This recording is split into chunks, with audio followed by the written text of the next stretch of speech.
পরিশ্রমী বিড়াল বাবা। এক ছিল টুমটুম নামের এক পরিশ্রমী বিড়াল।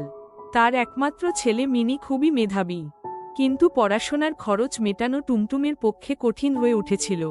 তাই একদিন সে ঠিক করল নিজের বাড়ির পেছনের জমিতে সবজি চাষ করবে। ভোরে উঠে সে মাটি করে, পানি দিয়ে, আগাছা পরিষ্কার করে নিজের ছোট্ট ক্ষেত সাজিয়ে তুলল।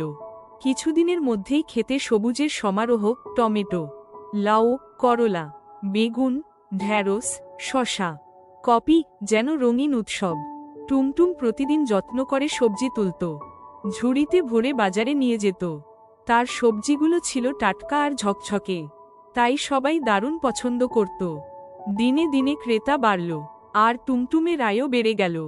এই টাকা জমিয়ে সে মিনিকে ভালো স্কুলে ভর্তি করাল। মিনি যখন বই খুলে মন দিয়ে পড়ে, টুমটুম দূর থেকে হাসি মুখে তাকিয়ে থাকে। তার কঠোর পরিশ্রমের প্রতিটি ঘামবিন্দু যেন ছেলের ভবিষ্যৎ আলোকিত করে তুলছে। একদিন স্কুলে মিনির ফলাফল প্রকাশ হল, সে প্রথম হয়েছে।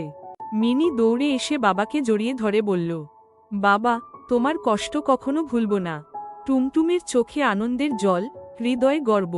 এভাবেই এক পরিশ্রমী বিড়াল বাবা সবজি চাষ করে শুধু সংসারই চালালো না, ছেলের স্বপ্নও পূরণ করল।